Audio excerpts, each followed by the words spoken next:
to order the May 20th public meeting of the Tredyffrin Board of Supervisors. Let's start with the Pledge of Allegiance. Pledge allegiance to the flag of the United States of America and to the republic for which it stands, one nation, under God, indivisible, with liberty and justice for all.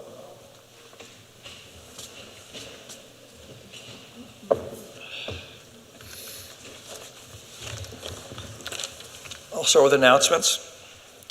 In observance of Memorial Day, the Township offices will be closed at 2 p.m. on Friday, May 24th, and will be closed on Monday, May 27th. Any property owners who have not submitted the annual stormwater inspection reports to the engineering department that were due by May 1st will receive notices of violation this week. Next is approval of the minutes. Do I hear a motion to approve the minutes from the April 15th meeting? So moved. Do I hear a second? Any comments? All in favor say aye. Aye. Any opposed? Motion, minutes are approved. Township business. The board met in executive session prior to this meeting to discuss legal matters. Now we're going to go on to supervisor liaison reports. We start with Supervisor Humble. No report today. Thank you. Thank you. Supervisor Holt.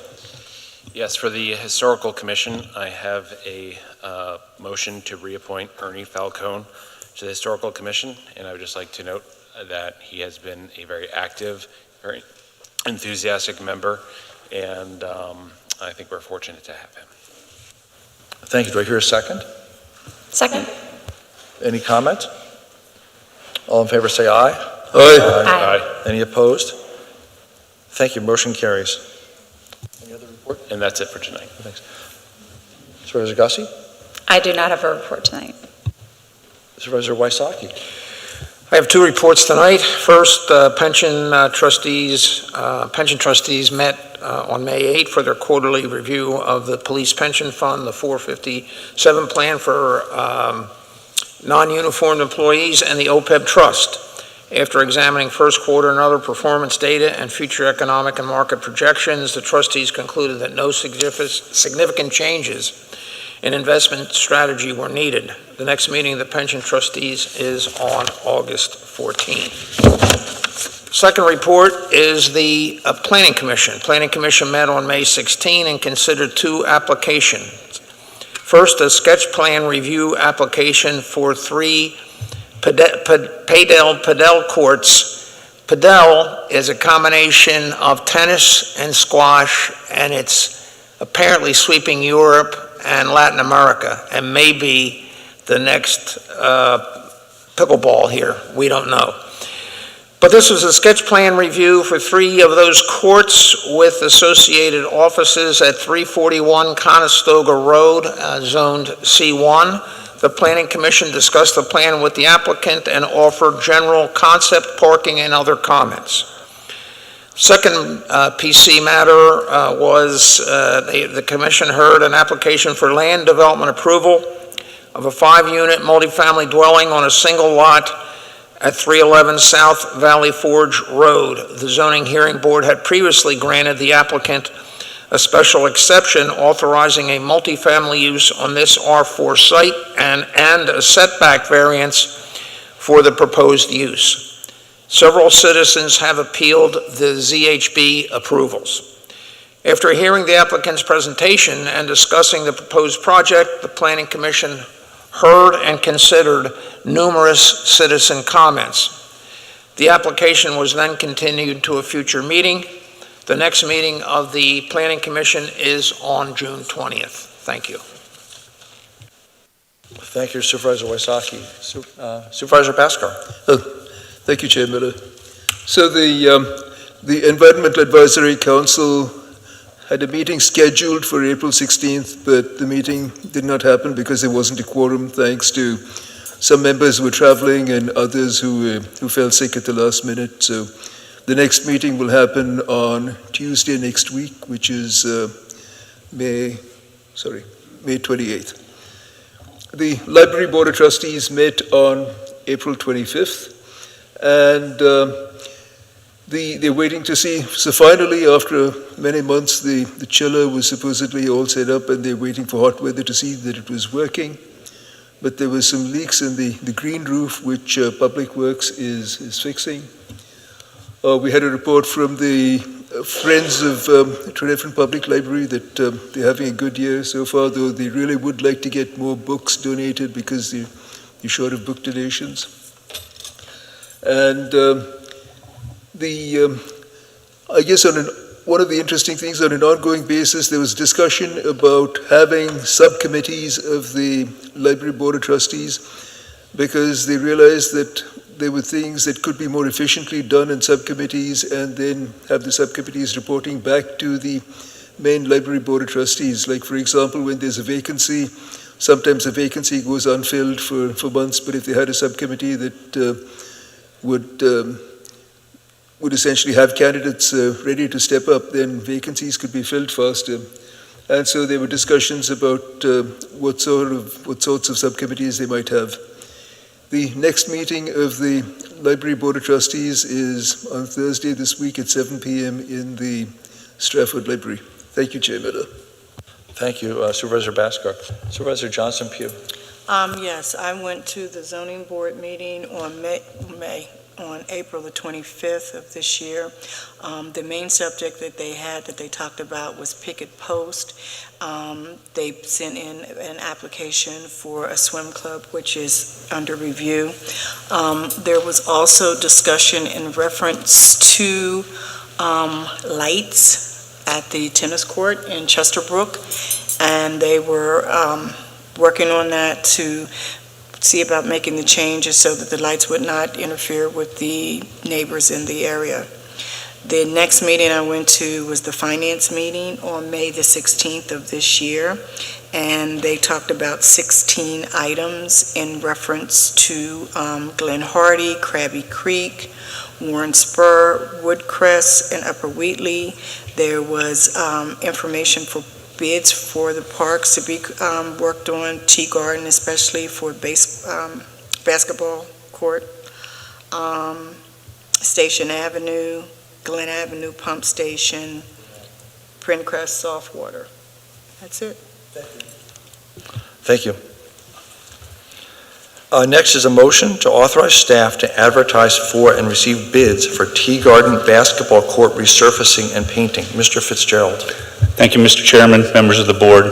Staff is seeking authorization from the Board of Supervisors to solicit bids through the Penn bid program for the pavement resurfacing of the basketball courts at Tea Garden Park. This project will consist of milling, base repair, sweeping, and an 1.5 inch overlay of a new surface.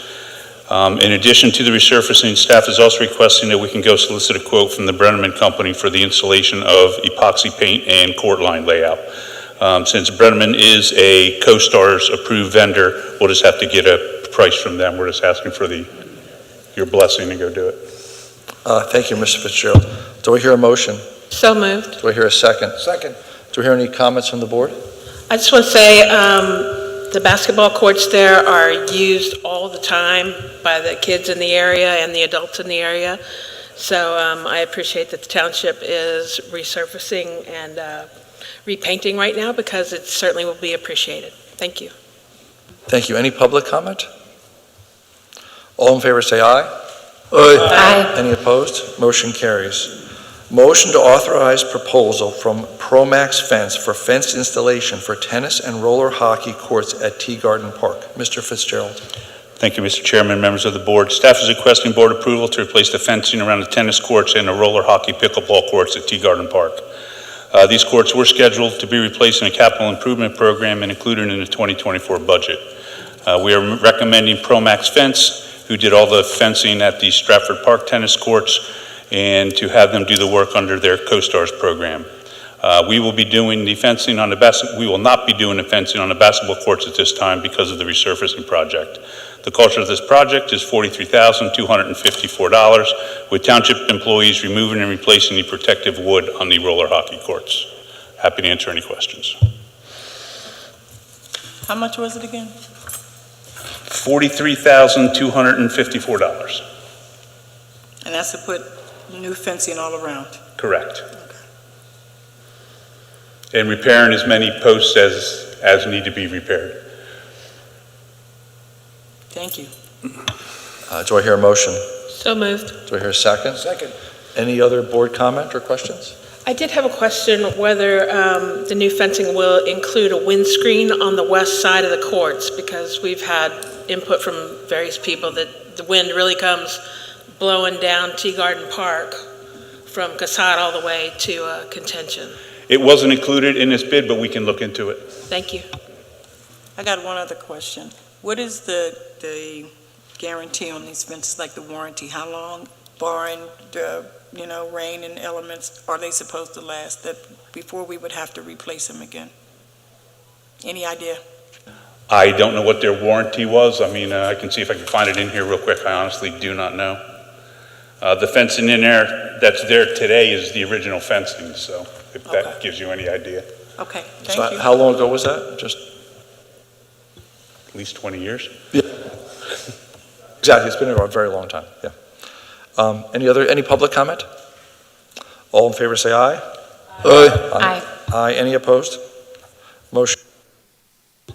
Motion to authorize change order CE006 for asbestos abatement at the Berwyn Fire Company Station on Bridge Avenue. Mr. Duraco. Thank you, Mr. Chairman, members of the board. This change order, staff is asking the board to ratify. Total cost of the abatement was $46,743. Our share, 70%, is $32,720.10. This is above the threshold where staff can just approve it. It needs to be ratified by the board. The work is done. The original budget we had when the board just approved the latest budget was about $20,000, so about $12,000 is going to come out of the contingency that we set aside, so happy to answer any questions. Do I hear a motion? So moved. Do I hear a second? Second. Any board comment or questions? So I did have a question, which is that, I understand that this is something which has to be abated before the building can come down. So was it something where we knew about it, but or was it something that when we opened up the walls, then we saw the scope of the work, and so it sort of became a little bit bigger than we anticipated? So at the time that we were redoing the budget and working on it, the information we had was the proposal was 18,000, but we knew there'd be some, profit overhead that would be added. So our best guess was 20,000. When it came time to actually look through the paperwork and everything, the contractor hadn't essentially bid the project as a prevailing wage. And so he had to add that back in, which was the main driver from this. Additionally, when they started demoing, they uncovered about another 1,000 square feet of asbestos. That's essentially going to be charged time and material. So however long it takes them, they take it. So that's how we got to where we are. But Bhaskar, we always knew there was going to be add-ons for asbestos. Just once you start opening up the walls, and it's an old building, so we just. Sure, no, I realize that. I was just trying to understand, I've certainly got into walls of old buildings myself and found interesting things there. Any public comment? There is one virtual comment. Mr. Chairman, I will set them up. Good evening. This is Carol Clark from Tredyffrin. I just want to clarify the funding for this overage. Is it coming out of an overall contingency fund that we have, or they have for this project, or is this coming out of Tredyffrin funds for this next year? And with that, if anyone has the numbers in front of them, what is the contingency fund for the project? And how much of this contingency fund has already been absorbed by other adjustments? Thank you. Give me 1 second. I will pull up the breakdown. So the board just approved, I think it was last month, the new project cost budget. So when we did that, Mrs. Clark, we established a contingency for both construction which this would fall under. And we also included a contingency for external purchase orders, which is the things that are going to be in the fit out, the soft costs, things like that. So to pay for this, the breaking it down, we provided a memo last month to the board, which showed. So most of it's going to be bond money. Some of it will be reserves, general fund reserves, and then the remaining portion essentially is going to be a loan from the general fund to the emergency services fund. So for right now, this would theoretically come out of the bond money. But Joe, from a budgeting perspective, how large is the contingency we have in this project right now? It's about $1 million, 10% contingency for the overall project. So for us, it's about $700,000. And how much are we using for this particular piece? This is about $13,000. So, Mrs. Clark, does that answer the question? Of $1 million contingency, we're using about $700,000 contingency. Tredyffrin's using about $13,000. And we've used almost nothing at this point. I'm sorry, you have to be very crystal clear for me on this, because you're talking about bonds, et cetera, and being taken out of other funds. There's nothing else coming out of Tredyffrin's budget to cover this. It is going to be taken from the contingency funds associated with the overall project. And if it's not, why aren't we taking it out of the overall contingency funds that we've already okayed overall? Thank you. It's coming out of the contingency fund allocated to this project. There's no other general fund money that's going to this. Perfect. Thank you so much for the explanation. I appreciate that. Any other comments? All in favor, say aye. Aye. Any opposed? The motion carries. Motion to authorize capital purchase of message board for Public Works Department. Mr. Fitzgerald. Thank you, Mr. Chairman, members of the board. Staff is requesting board approval to replace one of our message boards. The current message board has multiple issues with it, making the messages unreadable. We use these boards for many functions, including park events, road closures, and protecting the employees while doing road work. The new board will be remotely programmable to allow us to change the status of events and conditions. The purchase of this will be a SolarTech message board that will match our current message board and be purchased from North Sales through their CoStars program. The cost of this message board is $22,250. I'll be happy to answer any questions. Do we hear a motion to approve? So moved. Do we hear a second? Any board comment or questions? I have a question, Sue. If it says SolarTech, does it mean that it has a solar panel on it somewhere in a battery that gets charged? Exactly. And about what percentage of the energy usage will come from solar on typical days versus, being connected to a power source? If it's a sunny day, 100%. It'll last for maybe 2 days with cloudy days without any kind of a charge. Thank you. Mr. Fitzgerald, do you want to just remind everybody how long the old one lasted, the one we're replacing? The one we're replacing is 18 years old. This is a long-term thing for the township. Any other questions? Any public questions or comments? Anything else?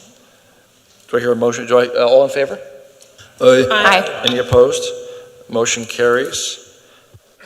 Motion to approve proposal from MGK Industries, Inc. for construction of Glen Avenue Pump Station. Mr. Fitzgerald. Oh, I'll go back. So let me go back to F. I missed one. Sorry about that, guys. Motion to authorize staff to advertise and receive bids for the Station Avenue Force Main project. Mr. Fitzgerald. Thank you, Mr. Chairman, members of the board. We met with Brown and Caldwell probably 2 years ago to start getting some evaluations on our force mains. This force main was put in the 1970s. We wanted to get it inspected to see where we were. The cost to go out and just do all the testing and stuff, it's cheaper just to go ahead and replace it.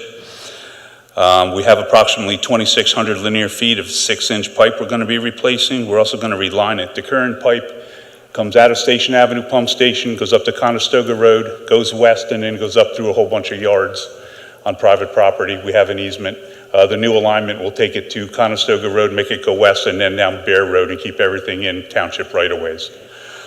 We're trying to get this through with the PennDOT. We've been working hard with PennDOT and the PICO contractors to get this done this summer.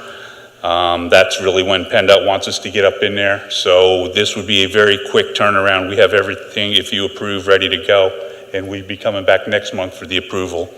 We're estimating this project to cost around $1.5 million. And the money would come from? The sewer fund.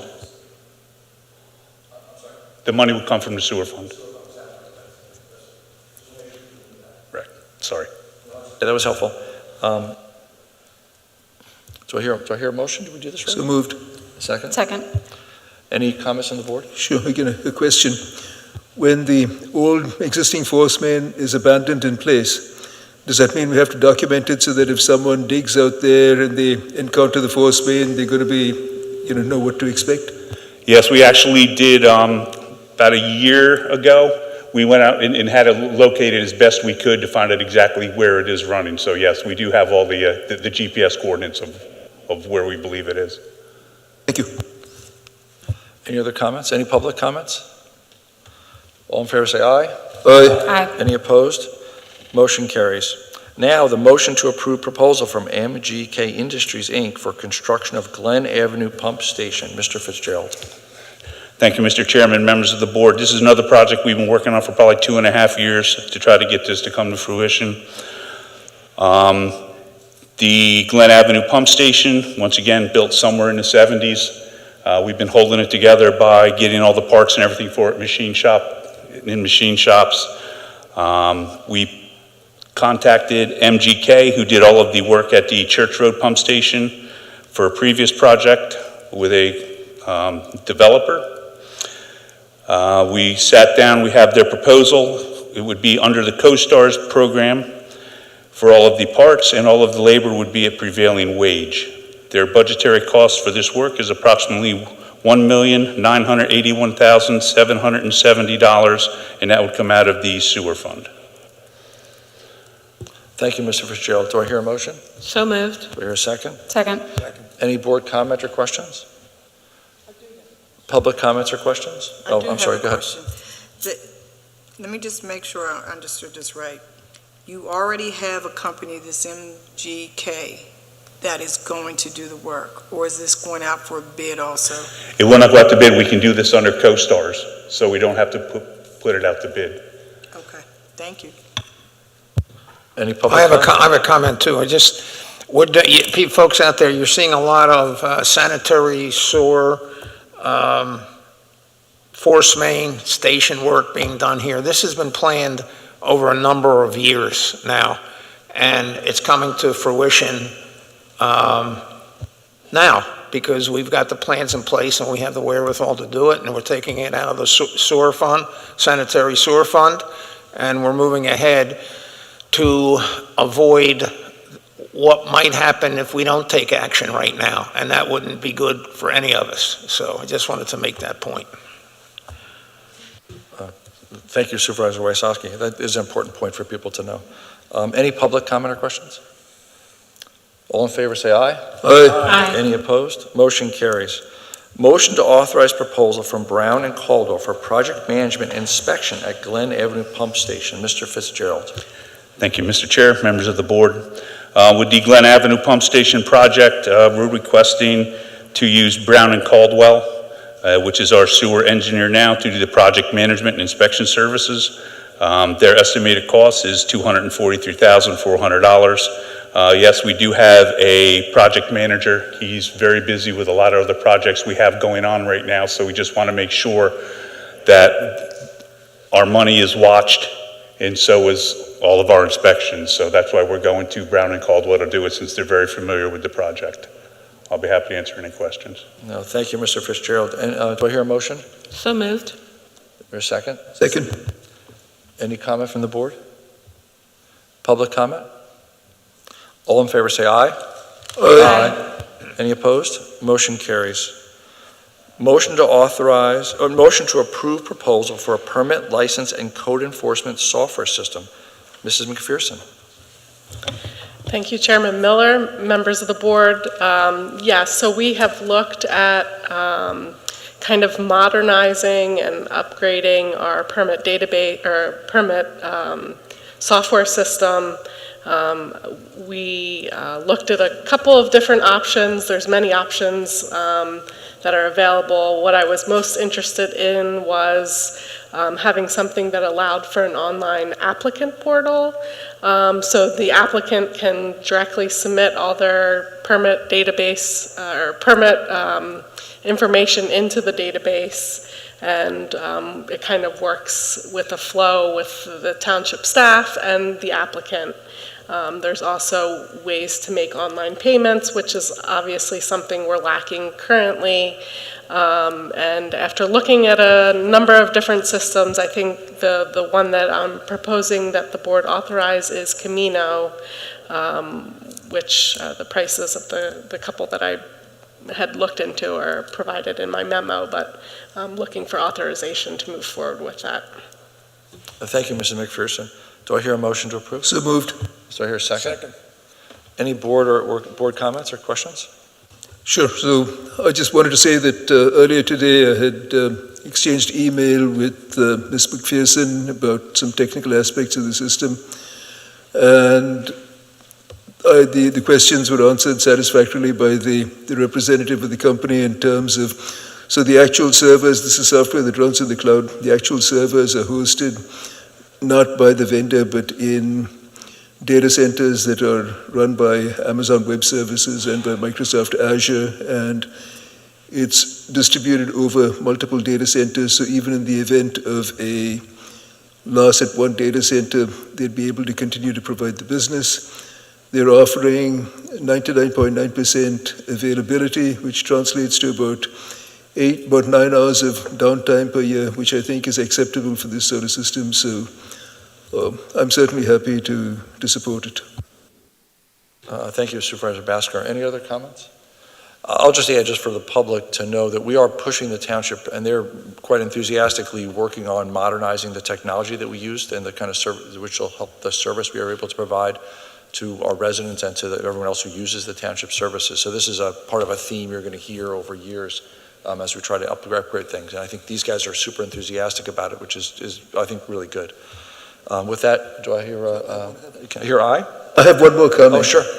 Which I'd forgotten, which is that with the existing system, I had questions about tree permits and applications for tree permits, and Ms. McPherson is actually keeping a list of paper copies, for investigation. The new system will make it available online, which certainly makes it a lot easier.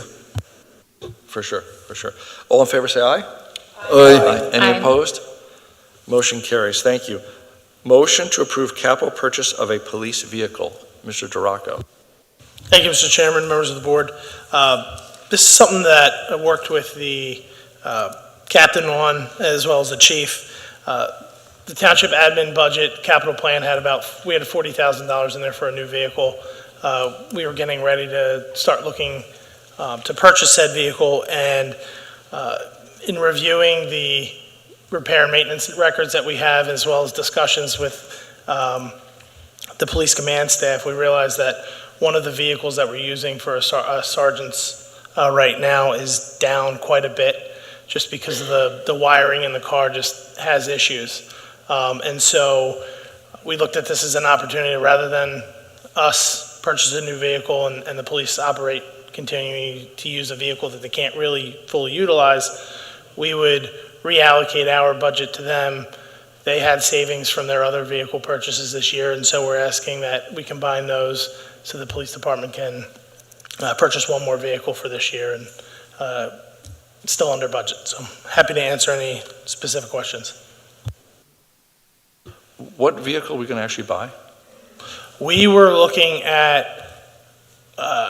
what are the police going to buy? I believe an Explorer. Yeah. Do I hear a motion? So moved. Do I hear a second? Second. Any board comment? Yeah, I have a board comment, Joe. I mean, that vehicle that the police are having problems with, they're having that problems because it didn't work for police activities. But we can pass that vehicle, which, what is a year old now, down to administration, and thereby, if we do the money as you move it, they'll have a new vehicle, and you'll have a virtually new vehicle, but one that can work for township administration, but not for the police use. So. Correct. We don't have any, if we install a radio, that would be the only electronic equipment we really put in there, so won't have any issues for our use. Thank you. Any other board comment? Public comment? Sure.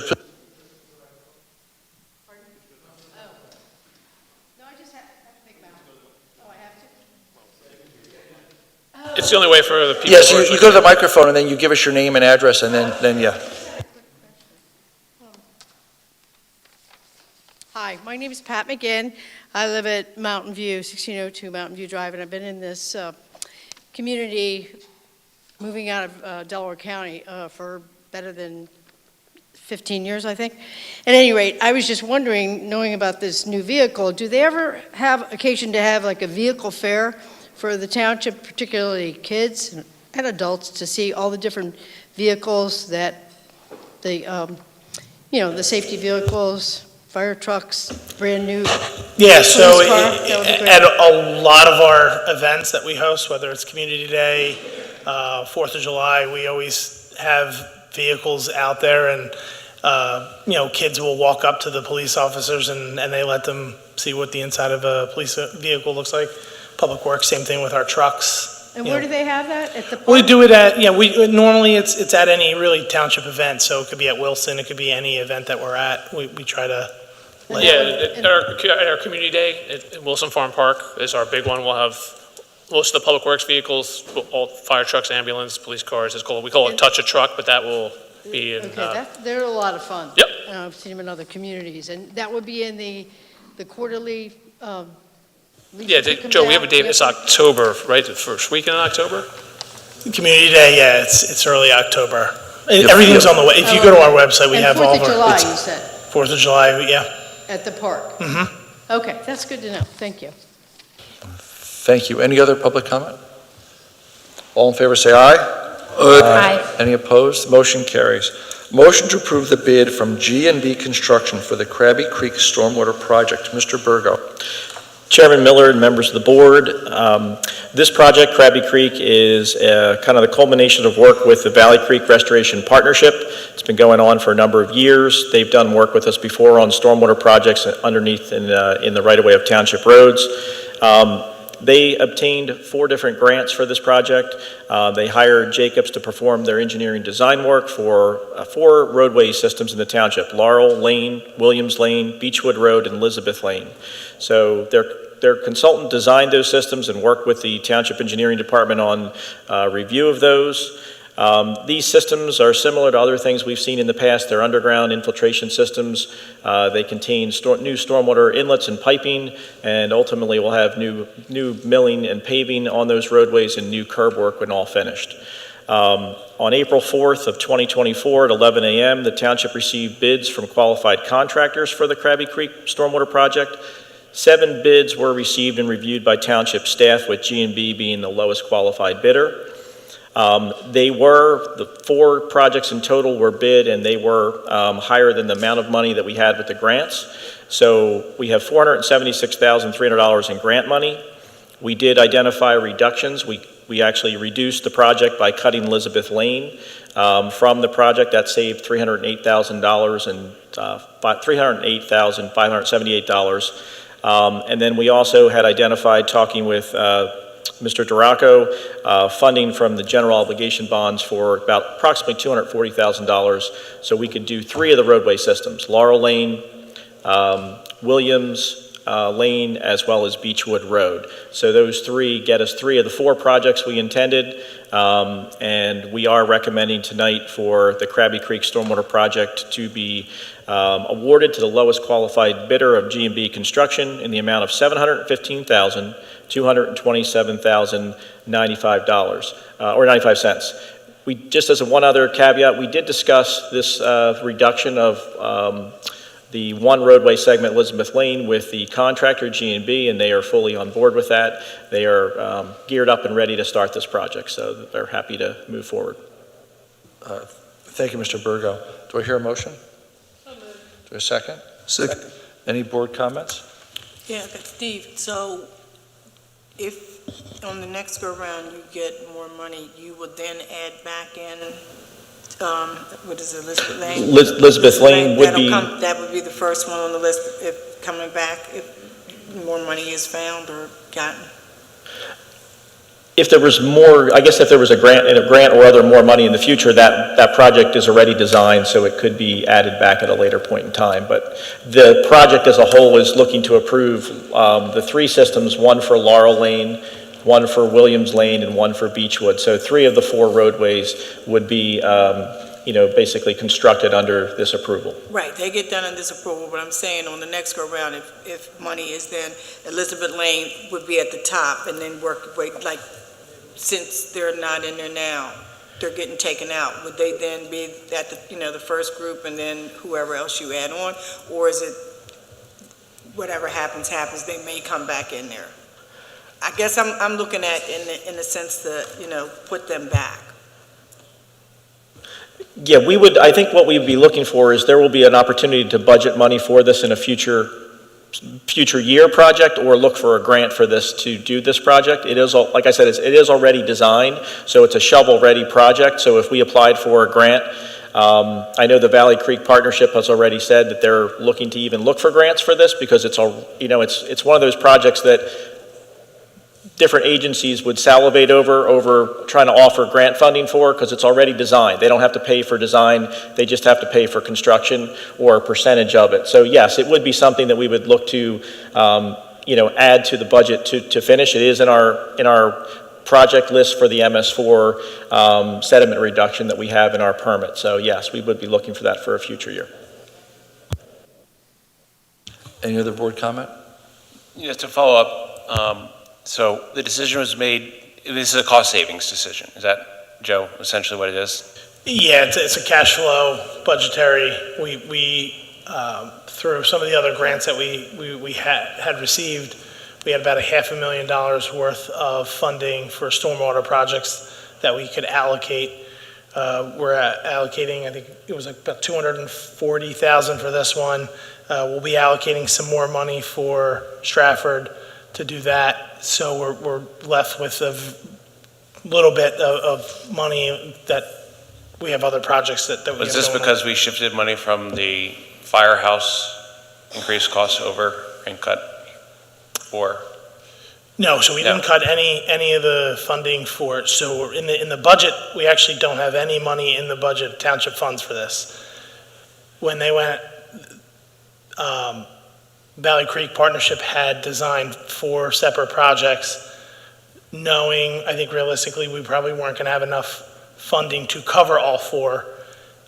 Steve and I discussed this quite a bit about the importance of trying to squeeze in another road. We had the money to do 1, not 2, so we picked the more important of the 2, knowing that when we come back, and realistically we'll have this budgeted for next year, but it just, the cash wouldn't. Would there have been more, would there have been a benefit in getting all these projects done? Because there is Elizabeth Lane next to these other ones. I'm just trying to think, would there have been a more efficient, is it more efficient to do them all at the same time, or it doesn't really matter? Yes, it absolutely is always more efficient to do it at the same time, especially because you're bidding the project out that way. Geographically speaking, they're all in the same area, again, so that way when you're in the neighborhood, you're in the neighborhood once. You don't have to go in, come out, go in, come out type of deal. But the funding just doesn't work out that way right now. The funding doesn't, we could take from reserves to pay for it, right? Yeah, you would need to take from the general fund reserves to pay for the 4th project.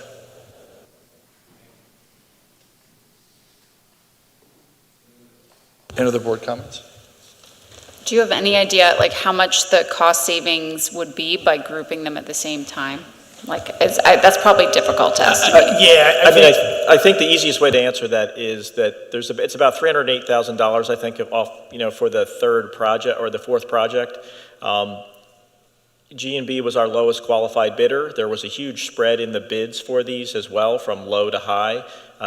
We've seen a very volatile market right now. We put 5 different bids out this year, and we're seeing a lot of bid results that are, even the bid items that are being bid, higher than normal. They're just higher than normal. I've been doing this for a long time. We're seeing bids that are not justified by, like, if you use PennDOT's justification methods looking at bid item, they're higher. But, I mean, we're hearing a number of reasons for that in the market.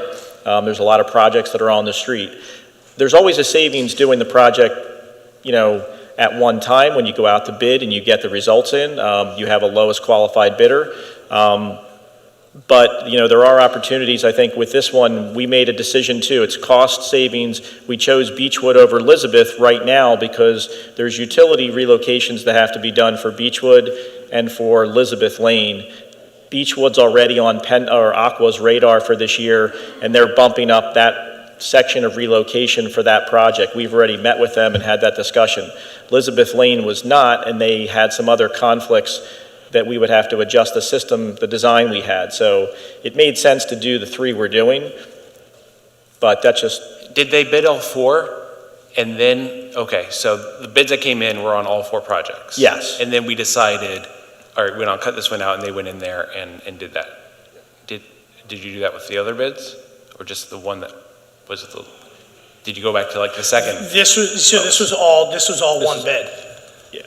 The 4 projects was one bid.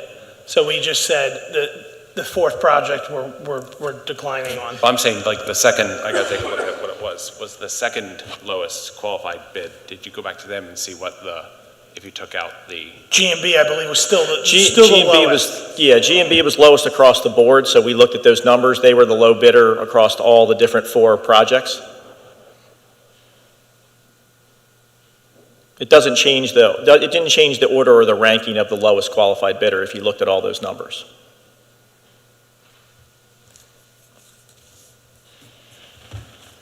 Any other questions? What are you guys thinking? Is it okay? Yeah. All right. All in favor, say aye. Aye. Aye. Any opposed? Motion carries.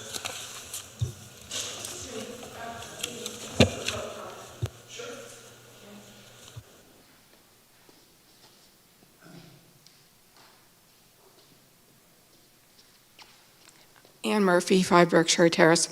I just wanted to follow up on the conversation of the funding for Elizabeth. We did meet, members of our partnership met with the DEP last week about applying for a Growing Greener grant for Elizabeth. So we're going to be putting that in before June 21st, and we'll be back for a letter of support from the township. So I think we got a positive response from them because now these other ones are really moving ahead. So before that, they weren't really anxious about giving us any more money. But now I think we have a chance of getting that $350,000, and we're going to try to go for it. Thanks a lot, Ann. No, that's part of the reason we're hoping this works. We'll get the money and we can actually put them all together. So yeah, it's exciting. Ray? Or Mr. Clark, I'm sorry. I just wanted to make a quick comment about where the money is coming from and how important it is that the all-volunteer Valley Creek Restoration Partnership has been writing grants and really working really hard to get the money to allow the township to do these stormwater projects. Obviously with Steve as well, of course, being part of the partnership, but there's a lot of work by the community going into these projects. And I just thought, that hadn't come out. So thanks. Thank you, Mr. Clark. No, I think that is an important point that we need to keep making to residents, that I know we just started with the stormwater fee or stormwater tax that people are paying, but a significant amount of the money that's being applied to these projects is really grants that we're getting. So it's other money that's coming into the township, and it makes a huge difference in terms of how much we can accomplish. So there's a lot of leverage on the tax money. And these are all grant. This whole project is grant funded, but thank you. Now, a motion to approve the bid from G&B Construction for the Stratford Park Stormwater Project. Mr. Burgo. Chairman Miller and members of the board, this project is located at Stratford Park underneath the gravel parking lot that's just west of the library. On May 8th, 2024 at 11 a.m., the township received bids from qualified contractors for Stratford Park, the parking lot stormwater infiltration improvement project. 4 bids were received and reviewed by township staff, with G&B Construction being the lowest qualified bidder. These bids were, once again, they were over what our budget was for this year, so we basically looked at certain ways to try to reduce the budget. We reduced some of the exterior stone border that was on here for quantities. We got about $16,560 savings. We contemplated doing some other reductions, but I think in discussions with Finance Committee, we kind of kept some of those those items and did not reduce it. So with the revisions, the total number for the contract would be $93,935.65. There was money identified in the 2024 capital budget of $612,500. We did discuss this with the Township Assistant Manager, Finance Director, Mr. Duraco. And once again, 2024 general obligation bonds were identified as a potential way to cover those costs for the additional portion of the project. So with that, we are recommending, and asking the board to support the award to G&B Construction for this project as the base bid, as well as Add-Alt 1 for Stratford Park in the amount of $793,935.65. Thank you, Mr. Burgo. Do I hear a motion? So moved. Your second. Any board comment? I just want to ask, when is the start date for the project? When do we expect it to start? We still have to go through some paperwork with them, and we'd probably be looking at a notice to proceed date sometime in June. So it would be a summer start date. We're not sure of the actual, physical start, but we'll have more information before the next meeting. Thank you. Steve, could you describe the impact of the decrease of the amount of Riverstone on the project, and where that would be located? And certainly, the Riverstone, we had an edge around the entire bed because it is going to be finished with a permeable asphalt. So when it rains, the water will go in right through the asphalt to the underground storage bed. We had it around the entire ring. We actually reduced it just to the downstream side, facing the existing stormwater basin. That's where we really needed 100%, so we were able to save some money on the other periphery. So it's not really impacting the system as well. It will just be grass up to the other side of the parking lot. would it have an aesthetic impact? I don't think so. I think it was more like the stone was really placed there just for more of a stormwater benefit to make sure that, it's really a future preventative method for, let's say, down the road, years down the road, if somebody came in and seal coated that, which they shouldn't do, and they sealed it from being permeable, then that water would still be able to run and get into the edge, which would soak into the underground bed where the storage system is. So. Well, I'm really excited about this project. It's been a long time coming. I think it's a good use of rescue plan funds, and I'm glad we were able to find some monies to maintain some of the monies for the trees and shrubs, because this is kind of a part of the library. People may park there, they may go down to the playground and walk around. It's just, I think it's a really important piece to a township facility. So thank you for your work on this. Appreciate it. I think one thing to keep in mind too, from a stormwater benefit, we'll just say for the public audience too, as well, is this system combined with the underground or the above ground wetland basin we have and some of the improvements we did in past years on Hillside will now control, that basin will function, and this underground system will control up to the 100-year storm event, which it never did. So it should send dramatically less water downstream in some of those larger storm events going forward. Thank you, Mr. Burgo, and thank you, Supervisor Holt. Any other comment from the board? Any public comment? All in favor say aye. Aye. Any opposed? Motion carries. Motion to reject the bid for the Warner Spur Bridge Repair Project. Mr. Burgo. Chairman Miller and members of the board, for this specific property, we're revisiting Warner Spur. This was a project we talked about last month. We did get authorization after rejecting bids last month from contractors to put it out and re-advertise it. We made one reduction to the scope. We reduced one item of debris removal and sediment removal by a substantial quantity, but we only had one bidder on this project, and they were still substantially above our budget limit. We do, as a reminder, have money from FEMA kind of for there. We have money from the township identified, but the bids were just too high. So we're asking really rejection of this bid. And we did put another request into FEMA last week to see if we kind of did a bid justification and gave them some information, and we're seeing if they would provide any other additional funding to try to get us closer to the amounts we're seeing. Thank you, Mr. Burgard. Do I hear a motion? So moved. You're a second? Second.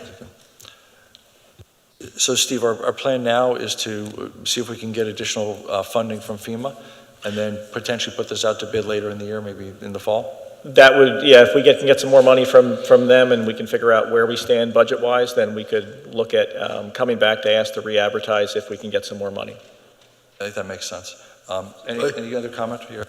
So I have a question or comment, which is that the bridge is actually in a pretty sad state of affairs and it's badly damaged.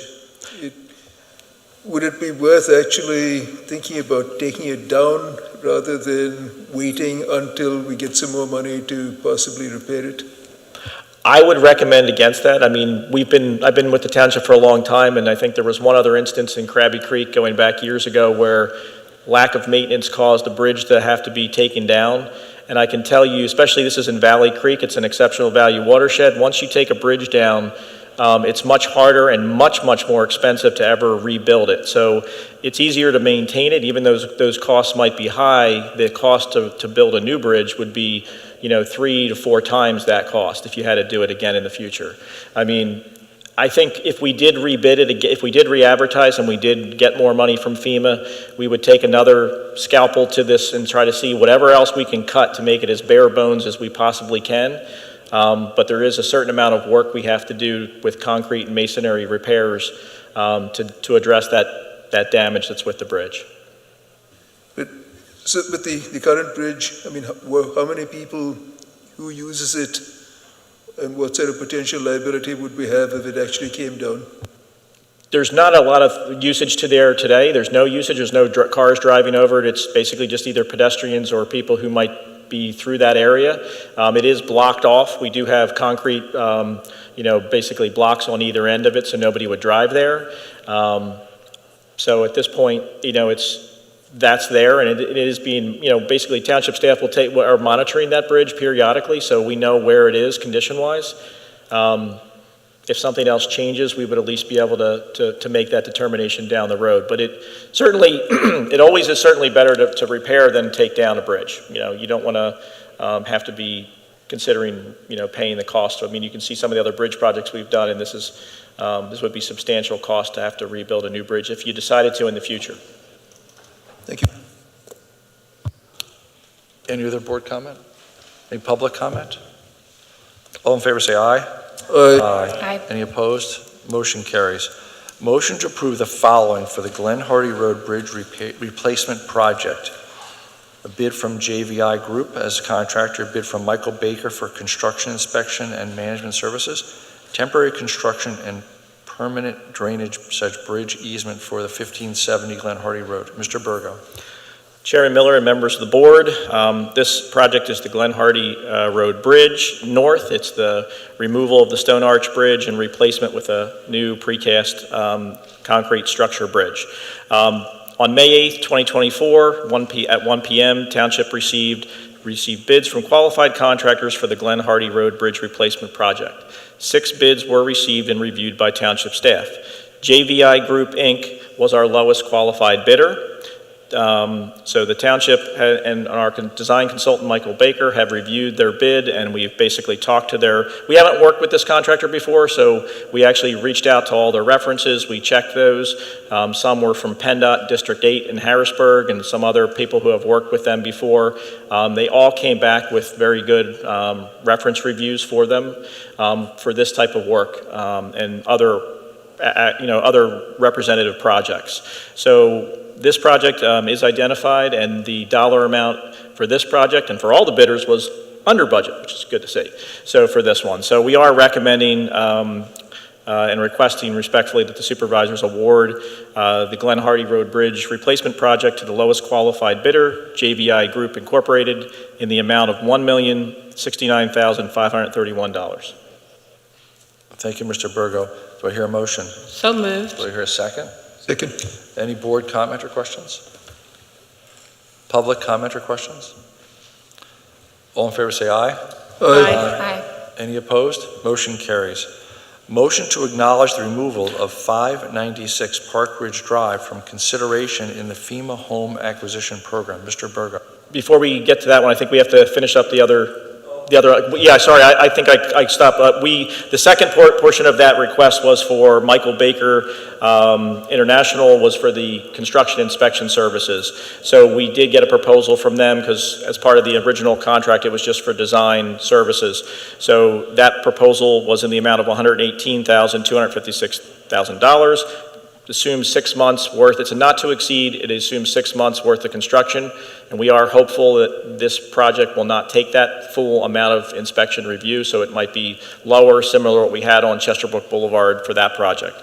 But we are respectfully asking the board to approve that proposal for those construction inspection services for this project. The temporary construction and permanent drainage easement, we do that at the same time? We can do it at the same time if you want. That was just basically has to be executed. It's a temporary and permanent construction easement for the upstream side of the bridge for the resident at 1570 Glen Hardy Road.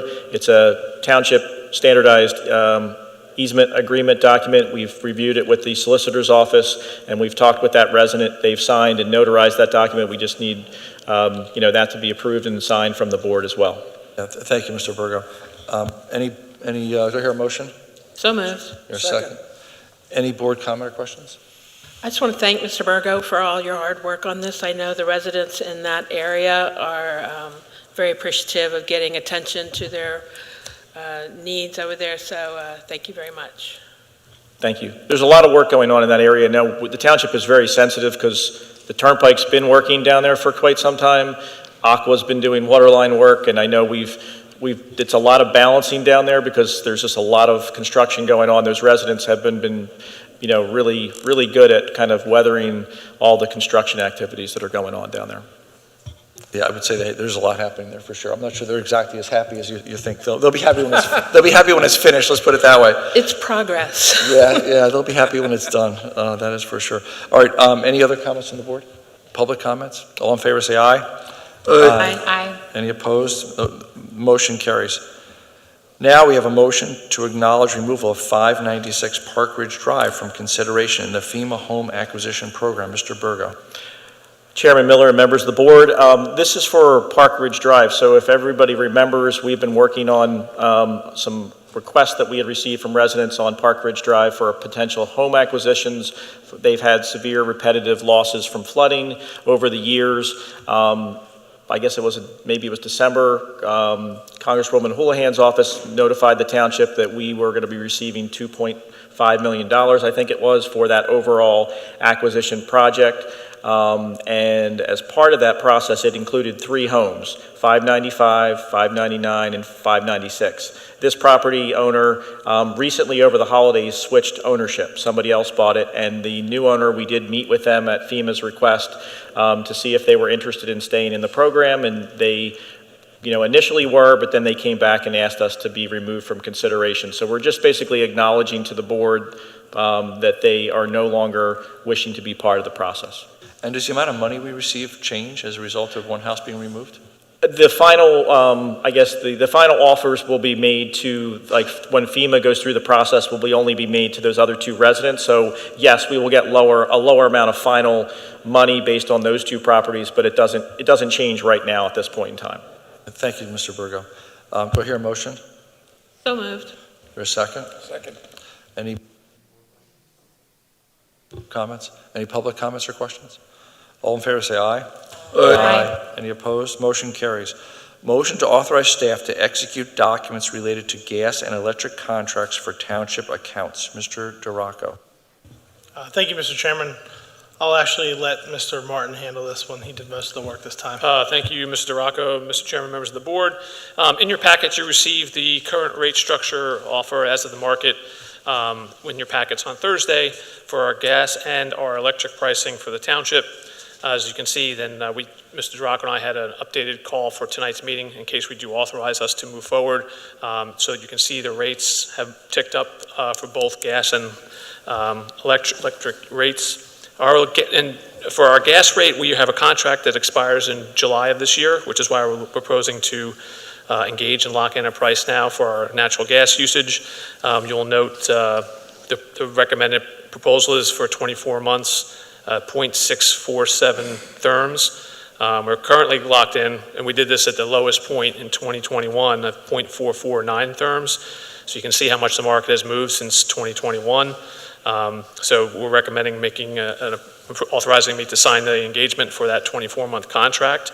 With respect to the electricity, we're locked at a very good rate of 0.05195 kilowatts through October of 2025. So there's no urgency per se, but based on the information that our broker went out to market, clearly the rates are going up. It's a decision of whether we look to lock in now or check back again in 3 months, 4 months on a quarterly basis to see if the rates continue to move up as we get closer to our contract expiration date of 2025 in October.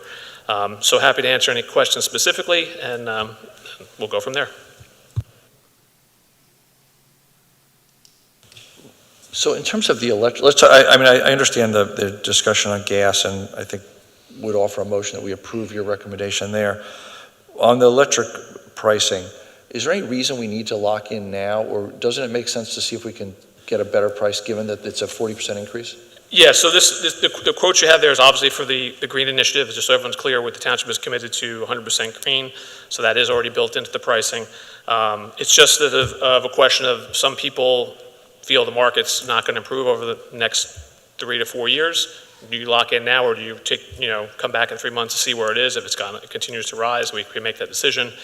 Yeah, so we're locked at a really good rate through October of 2025. So we can wait, or we can lock in now. That's really a preference of the board. It's like playing the market. We did really, really well in 2021. That's not necessarily the case. We'll do better now. The markets could change, as you know, pretty significantly from day to day, as you can see just over the weekend. So it's hard to say. It's a comfort of the board that do want to come back in 3 months or have us check every 3 months and see where the market's moving. And if we continue to see the rise, look to lock in then. But again, you're not going to get these rates. You'll get whatever the current market rate is. But yeah, so that's the question. The gas is up in July, so now's the time there's no point in coming back in a month.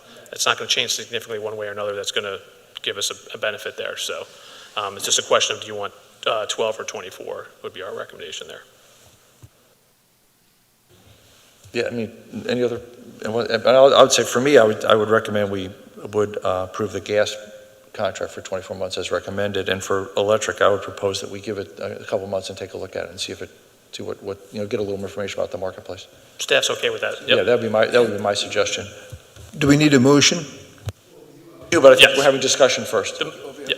Yeah, this is just discussion, and then we'll have a motion once we've all, with some consensus amongst us. Does anyone else have any other comments? So I had a question about the electric, which is, one of the things that I'm hoping that we will do in 2025 is put some more solar panels in. So is our metering basically net metering, or how would it work if we lock in a contract? Is there a minimum amount of electricity that we're committing to buy? Or is it just that if we generate a certain amount, then we just pay for the difference? So that'll depend on how we set the panels up, but in terms of the rate, it won't, if we use less, it won't lower our rate. That'll be fixed depending how much we store or generate. That's our rate. going. The rate would be fixed, but the amount we buy would be Correct. less. Yeah, we can buy as little or as much as we need. So the payback on the panels gets quicker as our rates go up. Yeah, but that's not a good excuse for having the rates go up.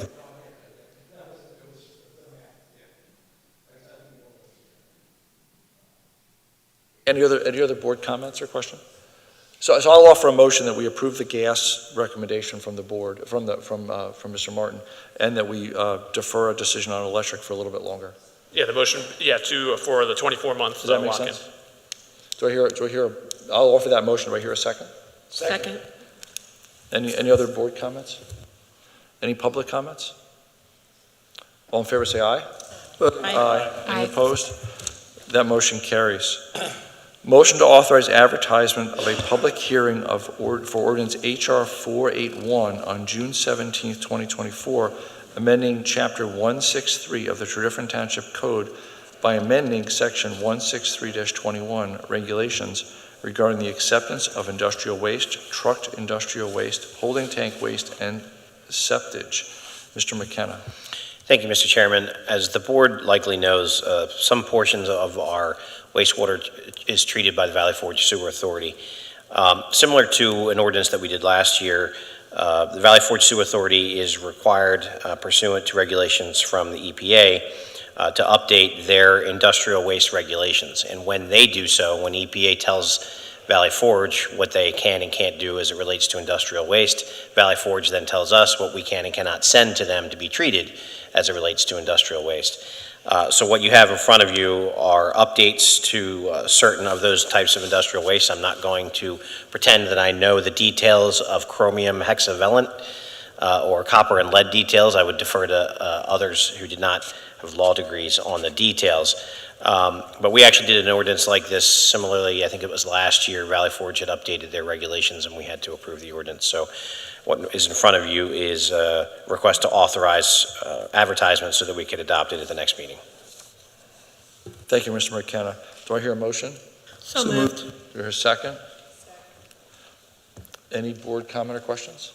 So just as a clarification, we're basically doing this to bring our township standards in line with the national EPA standards.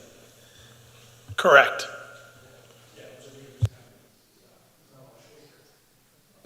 Exactly right. Any public comment? All in favor, say aye. Aye. Any opposed? Motion carries. Motion to authorize advertisement of a public hearing for ordinance HR 482 on June 17, 2024, authorizing acquisition of approximately 1.759 acre parcel located near Woodcrest Road, parcel number 43-11B-38. Mr. McKenna. Thank you, Mr. Chairman. Mr. Burgo could probably speak more to the specifics as the potential use, but as it relates to the ordinance, this is a vacant piece of property. As you noted, it's slightly less than 2 acres. It doesn't actually have a postal address, but it's located in the area of Woodcrest, Barton Lane, Upper Wheatley Road, Saunders Drive, and Willis Lane in the township. The township is looking to acquire the vacant parcel, which is landlocked. There's access through an adjacent property to be utilized to manage stormwater in the township. With the ordinance, which is required pursuant to your charter, is a draft agreement of sale. The purchase price is $35,000. There are 2 owners. One of the owners has passed away, so we will be dealing with, essentially it was a father-son. I believe the father has passed, and we'll be dealing with the estate and with the son. So attached to the ordinance is a draft agreement of sale. You'll see next on the agenda is a proposal to do a phase 1 study. We're going to do our due diligence on the property to make sure there's no environmental concerns as well. So we're looking for authorization to advertise the ordinance for your next meeting so that we could begin to work through that process and hopefully close on the property shortly thereafter. Thank you, Mr. McKenna. Mr. Berger, you want to give us a little more comment on the stormwater usage of the property? Certainly. Chairman Miller and members of the board, this property is, as we had said, it's a 1.7 acre landlocked parcel. Currently today it has a easement for township sanitary sewer on the property, and it has a stormwater drainage systems / some small stormwater management facilities that are located along that drainage pipe. They're highly eroded. There's a lot of water coming from up above off of Woodcrest and the surrounding neighborhoods that feed into this valley. There's some down trees. There's some utilities through there. It causes a lot of flooding to the downstream neighbors on Willis Lane, Upper Weedley, and beyond, all the way down to Pugh Road. So we already had an identified project, and we have over $2.88 million of grant money, which we just got 1.88 last month announced here when we had the state representatives before the board. We already had a system that we were looking at to design some underground stormwater management systems like we talked about for Krabby Creek, under the road in Arlen and Barton circles. We had looked up on Woodcrest. There's too many utilities, it's too narrow, and there's slopes are there to do something underground. We were having to replace a lot of utility lines that run through, and in concept, we looked at this as, hey, what could we do here if we had the property? And we could certainly do probably a series of above ground stormwater basins that could hold a substantial amount of water and have a measurable impact on the downstream community. So that's the kind of thought we're thinking. We actually already have been working with Princeton Hydro, who's been doing the design, and they're going to be vetting out more of the potential for that if we acquire the property. Thank you, Mr. Burgo. Do I hear a motion? So moved. Second? Any board comment or questions? I'd just like to, compliment you on some creative thinking here, so thank you. Yeah, I mean, I would add that this is the kind of thing the township should be doing to resolve or to help address some of the stormwater concerns in the township. So this is I think, a good kind of project for us. Any public comment? I see Mr. Clark is standing, so I'm guessing he has something to say. I remember very vividly the Stormwater Task Force going and taking a look at this property and seeing how ideal it would be to solve the very serious stormwater problems downstream as part of an integrated solution that Steve talked about. It's exactly what we should be spending our stormwater fee/tax for projects like this. And I think we've negotiated a decent price from what I could see. So congratulations, this is exactly what we should be doing. Thanks. Thank you, Mr. Clark. Any other comments? All in favor say aye. Aye. Any opposed? Motion carries. Motion to approve proposal from EnviroSure for a Phase 1 study of the Woodcrest property. Mr. Duraco. Thank you, Mr. Chairman, members of the board. As part of our due diligence, as Mr. McKenna stated, we're going to have a Phase 1 study performed on the property to make sure that there's no issues that we would have to deal with that we wouldn't want to. EnviroSure is the same company we used to do the Phase 1 at 1485 before we purchased that, so we know the vendor, they do a great job, and we're looking to get them out as soon as possible. So I'm happy to answer any questions. Cost was $2,150. Thank you, Mr. Duraco. Do I hear a motion? So moved. Second. Any board comment or questions? Public comment or questions? All in favor say aye. Aye. Any opposed? Motion carries. Now we go to board new matters. Any board member new matters? Hearing none, we'll go to citizen new matters. Please.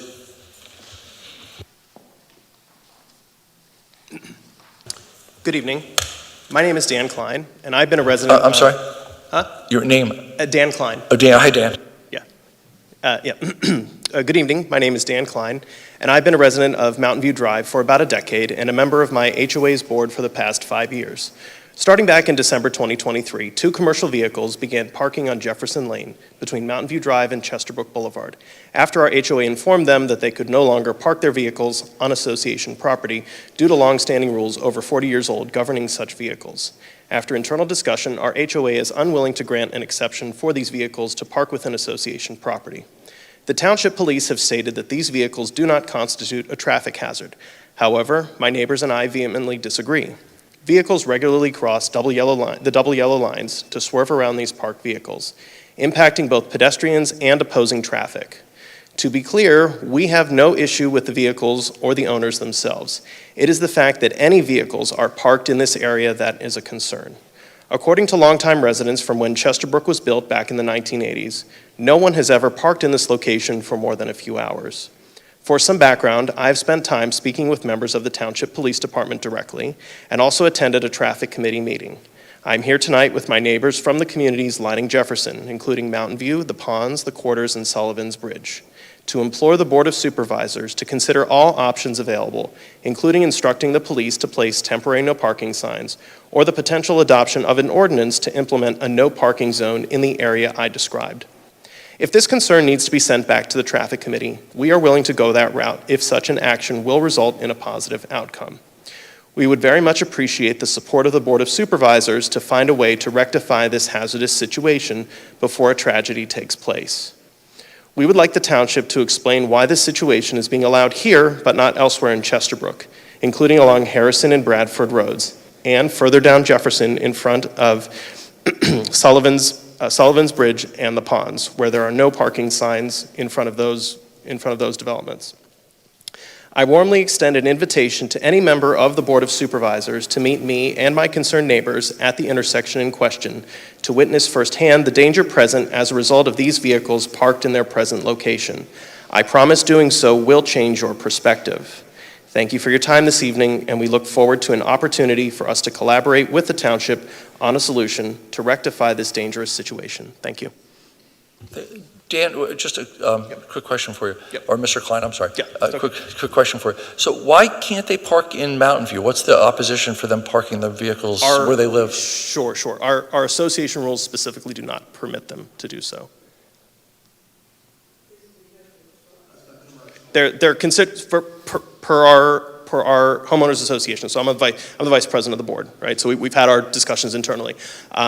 They are considered, per our rules, they're considered commercial vehicles. The Commonwealth of Pennsylvania might have different opinions on that, but we consider them commercial vehicles per our rules and regulations. Excuse me, I didn't understand what you said. You consider them what? The Mountain View Homeowners Association considers them commercial vehicles. All right, so you consider them commercial vehicles, but the state of Pennsylvania doesn't consider. Are the trucks someone's actual truck that they drive or van that they actually drive, or is it a company's van that somebody's bringing home? Yeah, I don't know the exact ownership, whether they're owned like under a company or under like a personal. So that question's never been asked to the people who own the trucks. We know that the people who drive the vehicles are residents of Mountain View, right? But we don't know whether they're registered to a company or to like an individual. Is that what you're? But did anybody ask that question to say, are these trucks yours, or are they? I guess what I'm trying to figure out is this. You're coming to the board and you want the board to say to move the trucks, for these people to move their trucks, because they don't fit, I want to say, the aesthetics of the neighborhood. Let me finish. Sure. The aesthetics of the neighborhood, or you feel that the trucks are there and somebody has to go around them. But I guess my question is, if these trucks belong personally to the residents of the area, where are they supposed to park their trucks? Is it only cars are allowed to be parked there and a truck can't? Or, because if they had an SUV, what would happen? Well, so at least according to me and others that I've spoken with, it's the fact that any vehicle is parked in that location. So even I drive a little Honda Civic, right, a tiny little vehicle. Any vehicle, it blocks that line of sight, and it causes vehicles to swerve onto the double yellow lines. It's not the concern that they're commercial vehicles or not. Does that make sense? It's the concern that there's any parking. So even if someone parked a motorcycle, that would be different, right? But if it was any four-wheeled vehicle there, causes people to swerve around and have to, go into the other lane. Yeah. Okay, so if I'm driving, I see these trucks, I put my brakes on, I look to see if another car's coming. I go around the truck and get back in the lane and I keep driving. I'm confused. I mean, I've been driving for a minute, and I know I can't cross a double yellow line, but I also know if I come up, there's something blocking me, I stop, I look, I go around, and so I'm just... Yeah, sure. No, I guess the point I'm trying to make is, for 40 years, no one's ever parked in this area. Per the police, they consider this a safe situation. But if you were to come and actually, like, I don't believe any of the supervisors live in the immediate area of this intersection. If you were to come and watch just for 15 minutes, spend 15 minutes and you watch vehicles swerve constantly over and over again onto the double yellow lines, into the other lane. What you're talking about, yes, most people should stop. They don't. They just go right around onto the double yellow lines and they come back. And that includes school buses, which the police have said that their standard is the width of a school bus, an ambulance, right? These are wide vehicles, I get it. Their statement is that they can fit around. And if you watch, come in the morning when the students are being dropped off, or even in the afternoon, you can watch those wide vehicles swerve almost halfway into the other lane. It's an incredibly dangerous situation. And if we want to wait for something to happen, that's fine, we can do that. But like I said, I've had conversations with the police directly. Sergeant Islip, I believe his name is, from the traffic committee. I've gone to traffic committee meetings. I've had conversations with some of my other neighbors are going to speak tonight on the same topic. So I'm not the only one concerned, right? There's others lining Jefferson. And I guess the point I'm also trying to making too is, Sullivan's Lane or Sullivan's Bridge, the ponds have signs up. Similar situation for no parking, but Mountain View doesn't, right? I think that's the inconsistency that we're seeing here. So Mr. Klein, I guess I'm still confused as to what the issue is with letting the vehicles park in Mountain View. I mean, I get that you've decided no, but there's no reason why. I mean, you're asking us to solve a problem that it seems like you guys are creating. So this rule's been in place for 40 years, just for awareness, right? So I wouldn't say we created it. These have been here as long as Mountain View's existed, which has been as long as Chesterbrook's existed. So I would push back and say we didn't create the problem. These rules have been here for 40 years. These individuals have decided to, as it currently stands per the township, to legally park their vehicles off of association property on township property. And what we're looking to do is restore the safety of this intersection before something serious happens. Well, no, but I'm sorry, I thought you said they weren't allowed to park on association property. They're correct. What I meant to say, they're not allowed to park on association property. They've now decided to park on the street, and the police have said that is a safe condition, according to the police. I mean, the other option would be to park elsewhere, right? They could park further. So we've actually seen one of the vehicles has already decided to park further down Jefferson at the end of the cul-de-sac. And we believe that's a safer location. There's other locations along Jefferson that might be more conducive. The challenge is when you make that right out of Mountain View onto Jefferson and then further onto Chesterbrook, you can't see down that stretch of highway. It's not safe. And if you come out there and take a look for yourself, right, you'll see yourself that it is not safe. The police have said otherwise, and I'm not here to debate them, right?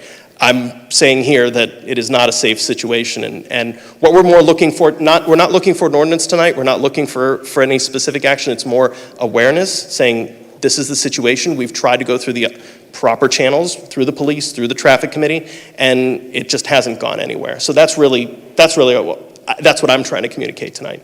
We hear you, thanks. You want to give us, give us the... Our traffic unit has looked at it. They don't feel that it's a safety issue. Unfortunately for our traffic unit, they go by, it's data driven. We haven't had any accidents, haven't had any pedestrians struck. I know you're saying, do we have to wait for that? But at this point, for us to go to the board to ask them to draft an ordinance to put no parking, we have to show them data. And if they choose that they want to do that in the future, we'll be more than willing to help draft an ordinance with Mr. McKenna and get that done. But our traffic unit has looked at it, and we've received multiple complaints on it, and they've sat over there, and they don't find it a safety issue at this point. And just to note, the one is a white minivan. I don't know why that can't park in Mountain View. Neither vehicle are marked as a business. One is a small little Ford Transit van. The other one's literally a minivan. The Ford Transit van has a ladder on it, but other than that, there's no commercial markings on it. So I don't know what you guys consider a commercial vehicle, but I know you have your ordinances, and I know your rules, but rules can be changed for them. Suburbans and everything else are much bigger than both of these vehicles. How many So those, feet wait, those two happen vehicles, so between wait, the can I double? finish? Wait, I'm sorry, so I want to be clear. So I drove by there on the way here today, and so those two little white vehicles, those are the ones you're complaining about? Correct. Correct. And one of them, just to be clear, one of them's moved to It's a the, minivan. one of them has moved to the. No, wait, I just want to get back to Sure. the point that you're making, because I saw those vehicles. I didn't think those are the ones that you're complaining about, because they are regular resident, they're cars that people would drive. Like, that's a minivan. Why couldn't you park a minivan in Mountain View? I don't understand it. So we spoke with our property management company. We talked through some of the options. We spoke with our board of directors. Our president from Mountain View is here tonight. And we decided that we're not going to make exemptions for specific vehicles that. So I can explain to you the rationale. You probably won't agree with it. I'll let you. Okay, sure. Yeah, so one of the vehicles it's a Chevy, right? It's a Chevy minivan. It has whited out windows, right, that you would see on a, we use vehicles at work that have that, right? Your personal vehicle, you would not be whiting out, whiting out or blacking out the windows on your personal vehicle, right? The other vehicle is, yes, has a ladder on it, right? It has some. It doesn't have a lot of commercial markings, but it has some commercial markings on it, right? So at the end of the day, of course, it's our interpretation, right? At the end of the day, I guess the concern is where they're parking now, right? Is out of our, it's out of our jurisdiction, if you will, right? And the rules, just so to be clear, right? These rules were not made yesterday. They were, again, made 40 years ago as part of our CC&Rs, our founding documents, right? So we haven't changed them, right? But we haven't changed the parking rules on the street either. I mean, your same argument is that your rule's been there 40 years, so is the parking rules on that street. They've been there for 40 years. So. No, you're right. You're 100% right. I guess, because this is the first time that anyone has ever parked here, right, that now it's a concern, not because no one's changed their rules. Someone has changed their behavior, right, which has caused this to now come to fruition, right? If that person hadn't parked there, no one would have probably noticed, right? Does that make sense? Like, this is an issue because someone has decided to park in a location that legally is allowed, but fundamentally is unsafe. I'm still having a disconnect. Maybe it's me. There are two, as David called it, a minivan and another truck that's parked on the street, that you're saying the rules that you made 40 years ago keeps them from parking where they should park. So you come to us to want us to change our rules, which the street and the state's saying is okay, because you all don't want to change your rules of 40 years to let these people park where they possibly may live at? Is that what I'm understanding? I respectfully disagree. That's what I'm asking. Help me help you. Sure. So what I told to Chair Miller, right, was that this was not an issue for 40 years because no one had ever parked there. There was no ordinance, there was no rule in place for that specific stretch of Jefferson because none was ever needed. And now when people park there, and I address the concern with the police and the traffic committee and have those conversations, it's, hey, they consider it maybe not a safe situation, but not an unsafe situation. The concern is not your rules versus our rules or ordinance versus none. It's fundamentally that it's an unsafe situation. Regardless of whether the rules change or not, we can wait, maybe a few more months. Someone has an accident, someone gets hurt or killed. The way I look at it is it's not about who's going to change the rules or not. It's what are we going to do to make this a safer situation based on the vehicles that I'm saying any vehicle that no vehicle should park there regardless. It's not these specific vehicles. So Dan, thanks for your input. Sure. Let us take a look at what this is Absolutely. about. No, I appreciate it. Thank you. I just had one question for the officers. How much space, if the car is parked, is there between the parked cars and the double yellow line? Because I'm feeling a disconnect between horrible safety concerns and absolutely no safety concerns. My name is Sue Collins. I live in 1105 Mountain View. When someone goes by, it's probably the width of a normal-sized vehicle. Can clear it. Anything bigger than that might have to go over the double yellow line to get around.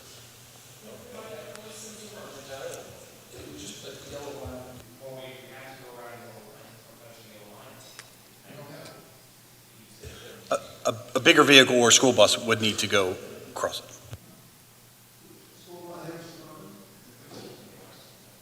It would have to be a large vehicle, correct.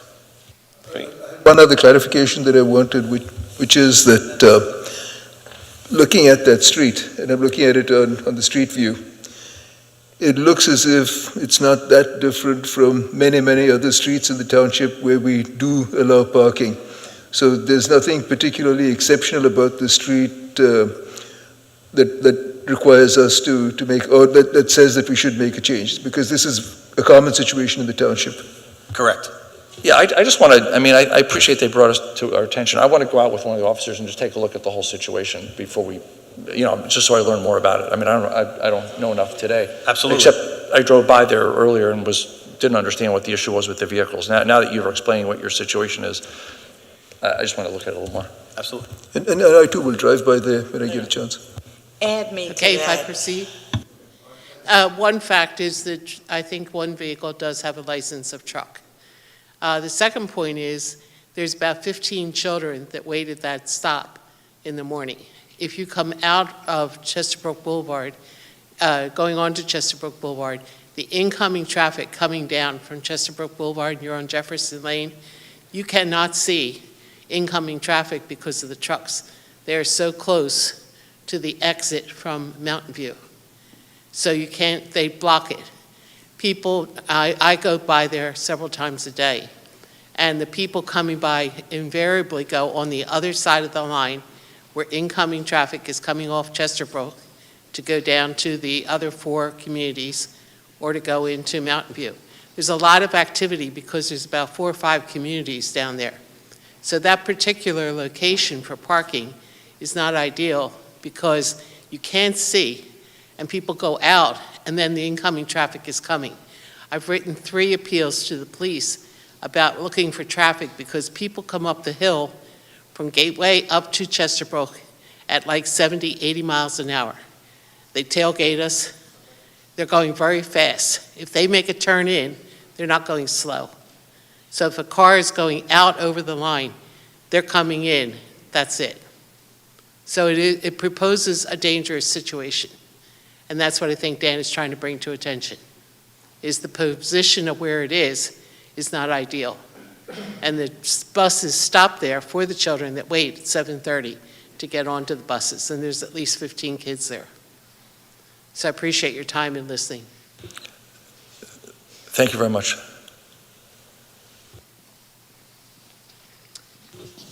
Hey, my name is Qi Fang. I'm also a resident of the Mountain View Drive. I also want to bring another point to these 2 vehicles.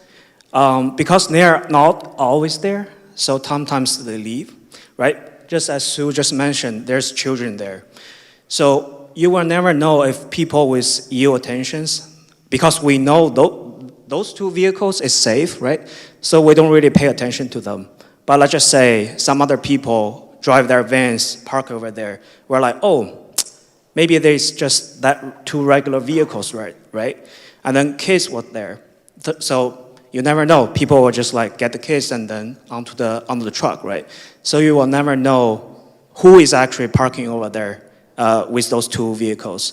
So that's another dangerous situation I think we might consider when like allow those 2 vehicles to park over there. So that's just my case. Thank you very much for your time. Thank you. Good evening. My name's Lou Marcassani. I'm the owner of the transit van, the one with the ladder on it. There's some inaccuracies. The no parking signs in the cul-de-sac are no parking here to corner to allow people to exit Selwyn's Bridge, the ponds, or the quarters. Parking is allowed everywhere other than between those signs. So that's an inaccuracy. I measured the road. The road is 30 feet wide. The average road with parking on one side in any township in Pennsylvania is 22 feet. This road is 8 feet wider than any other road. I have 7 complaints here, incident reports. In 4 of them, the officers specifically mentioned there is no hazard or obstruction. Kids do not board the school bus anywhere near my van.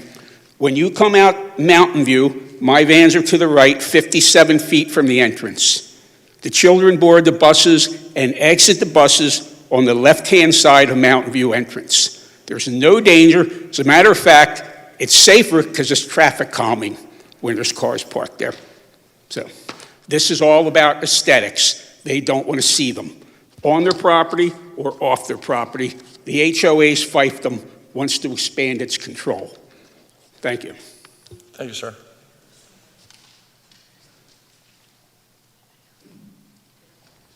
Any other resident new business?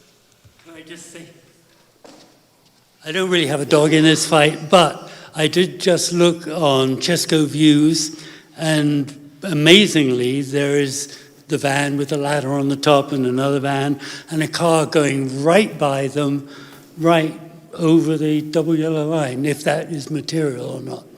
So, just a data point. One Chesco View does not a decision make, but thank you. I know, but it's just data, just data.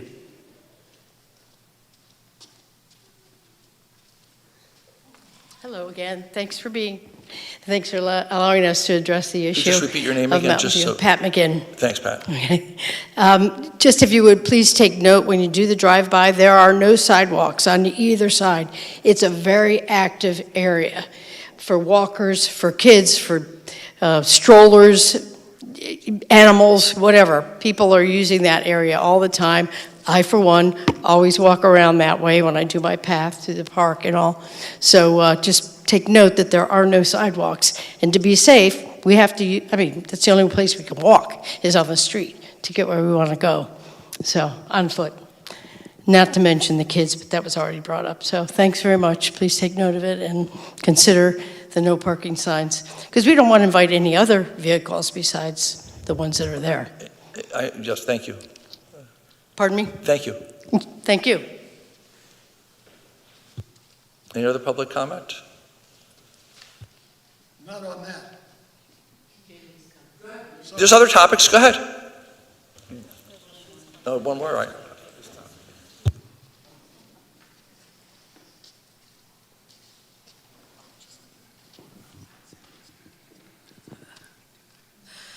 Good evening. My name is Dr. Janie Brown, and I have lived in Mountain View for almost 32 years.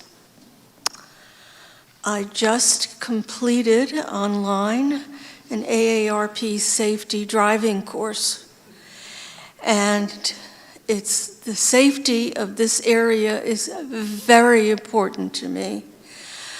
When I have to go around those vans, I have to go across the double yellow lines, and that is not safe.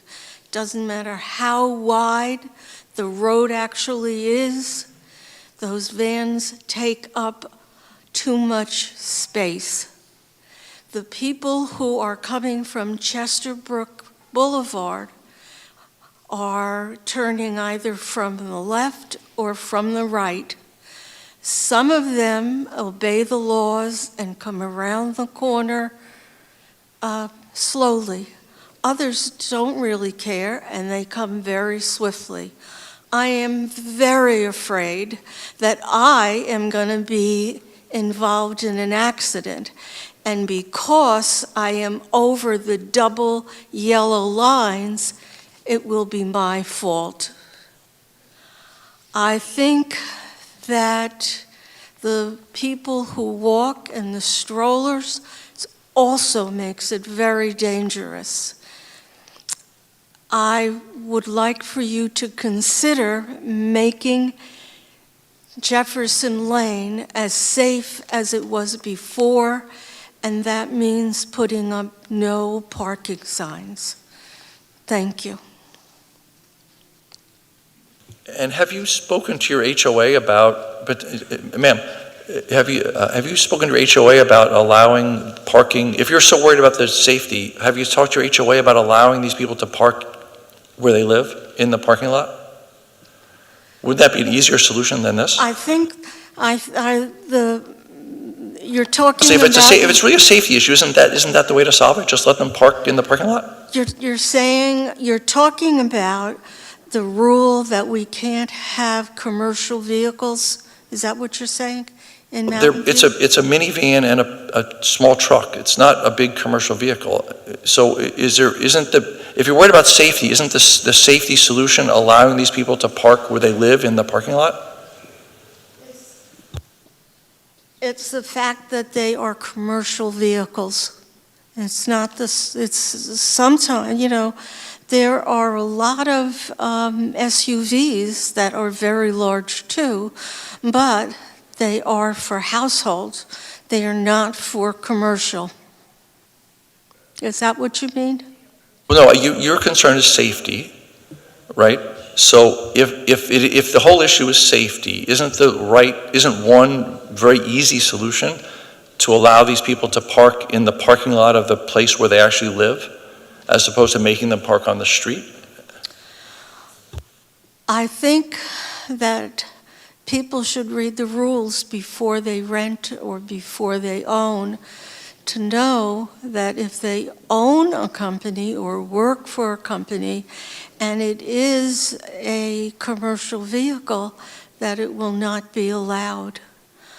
I can't speak to what these people knew before they came in, or whether they're owners or whether they're renters. I don't know. But we did have trouble with a number of very large vehicles that were commercial. And so that's why it was made.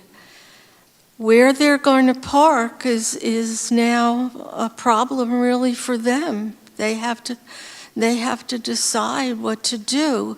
It becomes our problem because they are not following our rules. Got it. Thank you very much. Thank you. Thank you. I got it. I understood what you're saying. Well, Dan mentioned that they could park somewhere else. Now, you're not allowed to park on Chesterbrook Boulevard.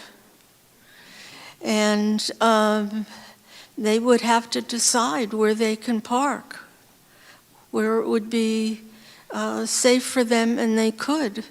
I don't know, there's a parking lot across the street. I don't know if that's available, but that might be an option. It's close, but I don't know, and I can't speak for the people who own that parking lot. Thank you. I got it. I understand your point. Thank you. Any other?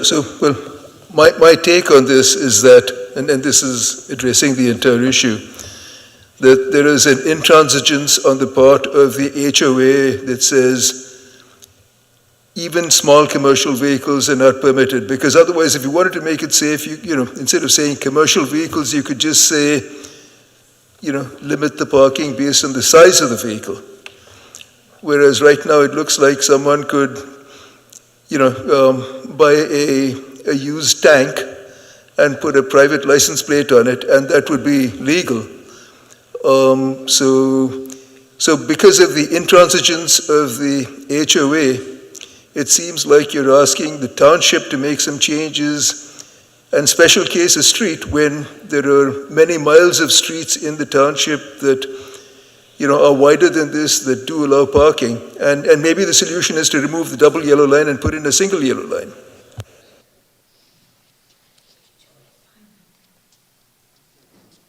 Yeah, thanks. Well, I'll take a ride out there. We'll take a ride and we'll take a look, and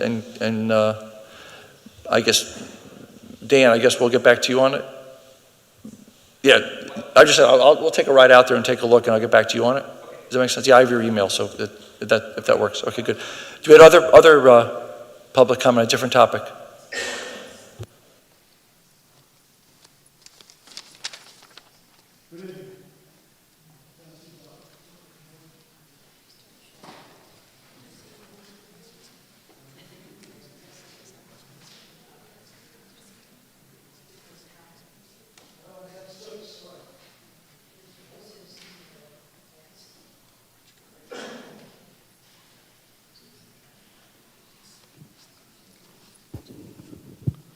My name is Michael McTennan. I live in Tredyffrin. I'm here to ask your help. I'm at a loss for what to do. The photograph I just gave you shows a 30-foot wire that's hanging down from the power line for the last over a month. I first called the Tredyffrin Streets. They sent a guy out the same day, very helpful. Said, it's not our road, sorry, we can't help you. I said, the problem's not the road, the problem's the wire on the sidewalk hanging from the power line. I then called the state, he said, it's not our problem. I then called the state guy, and he said, I'll check it. Never heard back from him. I then called the cops, and a corporal whose name I don't remember, very nice young man, came out and said, yeah, it could be a problem. And he said he would report it. The problem that the township is going to have, because you guys, on any kind of massive, crazy accident, always take the blame regardless of who owns it. The kids, 8, 9, 10-year-old kids ride bikes going down that sidewalk, and mom's chasing them, trying to get them from spilling. They hit that wire. It's been up a month now.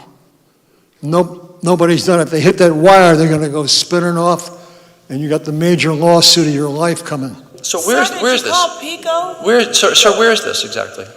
It's Old Eagle School Road, right at the Old Eagle School Cemetery, on the east side of Old Eagle School Road, Tredyffrin. Sir, can I ask you a question? Did anybody call PICO since it's a live wire? Did they? So it's, I could jump in. So this is it happens all over the town. This is a cable wire, so it's either Comcast or Verizon. We'll reach out to our representatives on that. That's really all that is. It's a cable wire. So, and every time, and they're notorious for not coming to clip and remove them. It happens all over and many, many times. This is a big one. I will first find out. I don't know who it will, so I'll have to call both of them, Comcast and Verizon, and then they figure out who it is. And then they're responsible once they're notified, and they need to have it removed. So that's generally how we operate with those things. I'll take care of it. Well, that may well be true, except somebody's been without cable for a month, and nobody's called. They come out and fix. They leave. This is the problem. All of it. They're notorious, the cable companies, for quickly fixing their customers, but leaving the wire hanging and saying another crew will come out and fix it, and they never come out. So this happens. Well, how do you leave the wire hanging and still have cable? Oh, they run new. They put new wire up, and believe me, their customers this is are out old dead service. wire, yeah. They're going to do it. All right, as long as it gets done, you can see the risk, right? All right, good, thank you. Yeah. Can we? Yeah, we got to address this. We'll take care of it tomorrow. This is ridiculous. Any other? Thank you, sir, for bringing this forward. Yeah. Any other citizen new business? The next meeting of the Board of Supervisors will be June 17th, 2024. Do I hear a motion to adjourn today's? So moved. Second? Second. All in favor, aye? Aye. Thank you.